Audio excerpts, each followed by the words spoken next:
Youth movement of Maharashtra کی جانب سے ناندیڑ میں بدلو کہ بدلنا ہے زمانے کو تمہیں کے عنوان سے ایک خطاب عام کا انعقاد کیا گیا۔ اس بامقصد پروگرام کی صدارت امیر حلقہ جماعت اسلامی مہاراشٹر مولانا الیاس خان فلاحی نے کی، جبکہ امیر جماعت اسلامی محترم سید سعادت اللہ حسینی اور معاون امیر حلقہ مہاراشٹر سید ضمیر قادری مہمان خصوصی کی حیثیت سے شریک ہوئے۔ پروگرام میں جمعیت العلماء کے ضلع صدر مولانا سید آصف ندوی کو بھی مدعو کیا گیا۔ پروگرام کا آغاز تلاوت قرآن مجید سے ہوا، جس کے بعد یوتھ ونگ کے ریاستی صدر نے افتتاحی کلمات ادا کرتے ہوئے تنظیم کے قیام کے مقاصد اور خدمات کا تعارف پیش کیا۔ انہوں نے کہا کہ یوتھ موومنٹ آف مہاراشٹرا نوجوانوں کو معاشرتی تبدیلی اور اصلاح کے لیے ایک مضبوط پلیٹ فارم فراہم کرتی ہے۔ یہ تنظیم منزل ب منزل سفر کرتے ہوئے آج 2024 میں اس کا نام یوتھ موومنٹ آف مہاراشٹرا رکھا گیا ہے۔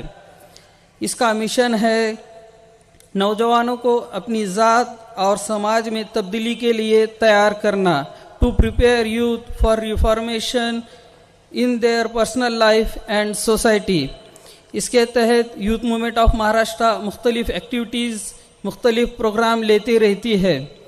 یوتھ موومنٹ آف مہاراشٹرا کے 4 مقصد ہیں جس کے تحت وہ یہاں پہ ایکٹیویٹی انجام دیتی ہے، جس کا پہلا مقصد ہے وہ نوجوانوں کی اسلامی خطوط پہ تربیت کرنا چاہتی ہے۔ معاون امیر حلقہ سید ضمیر قادری نے اپنی تقریر میں مسلمانوں کو اپنے اعمال کی اصلاح کرنے کی تلقین کی۔ انہوں نے کہا کہ اسلام کی دعوت کو اپنی سیرت اور کردار کے ذریعے پیش کرنا ہوگا تاکہ غیر مسلم اسلام کی پاکیزہ تعلیمات سے متاثر ہو کر حق کی جانب مائل ہو۔ کہ ہم ایک دوسرے کو اپنے نالج اور اپنی اسکل سے اپڈیٹ کرنے کی بھی کوشش کریں۔ یہ ہمارے درمیان ایک ماحول ہونا چاہیے کہ ہم ایسے چھوٹے چھوٹے گروپس بنائیں کہ جو لوگ ہنر نہیں جانتے ہیں، بہت سارے اسکلز نہیں سیکھے ہوئے ہیں، تو جو لوگ اسکلڈ لوگ ہیں، بہت ساری چیزوں کے ایکسپرٹ لوگ ہیں، وہ اپنے دوسرے نوجوانوں کو، اپنے دوسرے دوستوں کو اس میدان میں اسکلفل بنانے کی پوری کوشش کریں۔ کیونکہ آج کے اس دور میں جس کے پاس ہنر ہوگا، جس کے پاس کسی میدان کی ماسٹری ہوگی، قابلیت ہوگی، اسی کا سکہ چلتا ہے، دنیا اسی کے پیچھے چلتی ہے، اور وہ جو ٹرینڈ سیٹ کرتا ہے، وہ جو بیانیہ سیٹ کرتا ہے، وہ جس طریقے سے گفتگو کرتا ہے، وہ جس طریقے کی لائف سٹائل اختیار کرتا ہے، اسی کو لوگ اپنا رول ماڈل بناتے ہیں اور انہی لائنز کے اوپر، انہی خطوط کے اوپر اپنی زندگی گزارنے کی کوشش کرتے ہیں۔ تو ہمارا دین، ہمارا مذہب اور خود نبی کریم صلی اللہ علیہ وسلم نے یہ رول ماڈل دنیا کے سامنے پیش کیا کہ ہم ایک دوسرے کو اپڈیٹ کرنے والے، ایک دوسرے کو اسکلفل بنانے والے بنیں تاکہ ہم ہر لحاظ سے بہت مستحکم اور بہت مضبوط رہیں۔ مرکزی خطاب میں امیر جماعت اسلامی ہند سید سعادت اللہ حسینی نے بدلو کہ بدلنا ہے زمانے کو تمہیں کے موضوع پر اظہار خیال کرتے ہوئے کہا کہ مسلم نوجوانوں کو اپنی زندگی میں خود اعتمادی، دیانت داری اور قربانی کے جذبات پیدا کرنے ہوں گے۔ انہوں نے اس بات پر زور دیا کہ ایک فرد کی اصلاح پوری قوم کی ترقی کا باعث بنتی ہے۔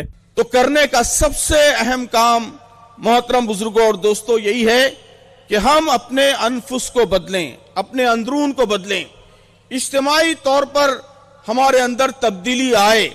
اسی کے نتیجے میں اس ملک کے حالات بدلیں گے، ہمارے حالات بدلیں گے، ہم اس ملک میں امن و امان کے ساتھ رہیں گے، مشکلات دور ہوں گی، پریشانیاں دور ہوں گی، اس ملک کے جو مسائل ہیں وہ بھی حل ہوں گے اور ہمارے مسائل بھی حل ہوں گے۔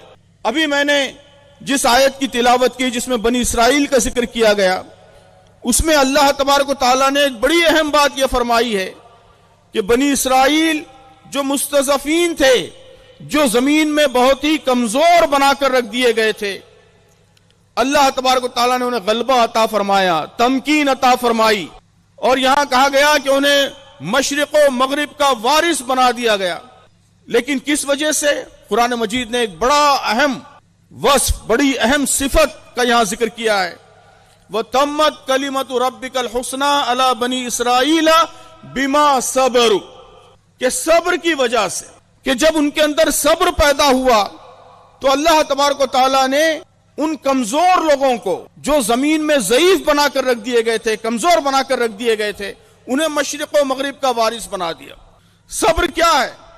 صبر اسی چیز کا نام ہے کہ ہم اپنے اصولوں پر، اپنے پرنسپلز پر، اپنے مقصد پر، اپنی ویلیوز پر ڈٹے رہیں، اپنے جذبات پر قابو رکھیں، ہم آسانی سے پرووک نہ ہوں، آسانی سے اشتعال کا شکار نہ ہوں، آسانی سے شہوت کا شکار نہ ہوں، آسانی سے جذبات کا شکار نہ ہوں، اپنے آپ کو کنٹرول میں رکھتے ہوئے ایک لمبے مقصد کے لیے صبر کے ساتھ کام کرتے رہیں، جد و جہد کرتے رہیں، یہی صبر کی کیفیت۔ مولانا الیاس خان فلاحی نے صدارتی خطاب میں کہا کہ اسلامی تعلیمات پر عمل کرتے ہی ایک صالح معاشرہ تشکیل دیا جا سکتا ہے۔ انہوں نے نوجوانوں کو تلقین کی کہ وہ علم اور عمل کے میدان میں آگے بڑھیں اور سماج میں مثبت تبدیلی کے لیے اپنا کردار ادا کرے۔ اس میں اللہ تعالیٰ نے امت مسلمہ سے کہا کہ وہ شعوری ایمان اختیار کرے، یعنی اللہ تعالیٰ نے، میں نے آپ کے سامنے سورہ آل عمران کی جس آیت کو بیان کیا، اس میں اللہ تعالیٰ نے یہ بات ارشاد فرمائی ہے کہ وَلَا تَهِنُوا وَلَا تَحْزَنُوا، کہ تمہارے دل میں وہن اور کمزوری پیدا نہ ہونے پائے، تمہارے حوصلے پسماندگی کا شکار نہ ہو، تمہارے خیالات میں پستی نہ آئے، تم میں مایوسی اور نا امیدی پیدا نہ ہو۔ کیوں؟ کیونکہ یہ چیزیں منافع ایمان ہیں۔ انتم الاعلون ان کنتم مومنین، جبکہ تم مومن ہو تو مومن کبھی مغلوب نہیں ہوتا، مطلب مومن ان ایسے خیالات کا شکار نہیں ہوتا۔ مومن جو ہے ایمان کے نتیجے میں اس میں بلند ہمتی پیدا ہوتی ہے۔ قرآن نے اس بات کو کئی مقامات پر پیش کیا ہے۔ اور 40 سال کا وہ دور ہوتا ہے عمر کا، جس دور میں جا کر شعور کی پختگی مکمل طور پر کامل ہوتی ہے اور جوانی اسٹیبل ہو جاتی ہے، اور آدمی وہاں پر کوئی صحیح فیصلہ لینے کے قابل ہو جاتا ہے۔ اب آج جن حالات سے ہم جوجھ رہے ہیں، جو کیفیت ہمارے معاشرے کی ہے، ہمیں اکثر ابھی امیر محترم نے بہت تفصیل سے باتیں کی ہیں، اکثر ہمارا رونا یہ ہوتا ہے کہ ہمارے سامنے مسائل کا حل ہمیں نہیں ملتا ہے، محنتیں کرتے ہیں، ہماری محنتیں ثمر آور نہیں ہوتی ہے۔ کیا وجہ ہے؟ اس کا جائزہ لینے کی ضرورت ہے۔ میں آپ کو بتا دوں کہ آج بھی ہمیں اگر کامیابی چاہیے، ہمیں اپنا جائزہ لینے کی ضرورت ہوگی، اور جائزہ کہاں سے لیں گے؟ اس کے لیے قرآن کی طرف ہمیں جو ہے پلٹنا ہوگا، ورق گردانی کرنی ہوگی۔ قرآن ہمیں بتائے گا کہ کہاں جو ہے تو ہماری خامی ہے، جس کو دور کرنے کے بعد ہم کامیاب ہو سکتے ہیں۔ اللہ تعالیٰ نے فرمایا قد افلح من زکاہا، کامیاب کون؟ کامیاب وہ ہیں جنہوں نے اپنے آپ کو پاک کر دیا، اپنے نفس کو پاک کر لیا، جنہوں نے اپنے آپ کو سنوار لیا، جن کی جوانیاں پاکیزہ ہوں، جن کی خلوتیں جو ہیں وہ پاکیزہ ہوں، جن کی جلوت کی محفلیں وہ پاکیزہ ہوں، وہ لوگ کامیاب ہیں۔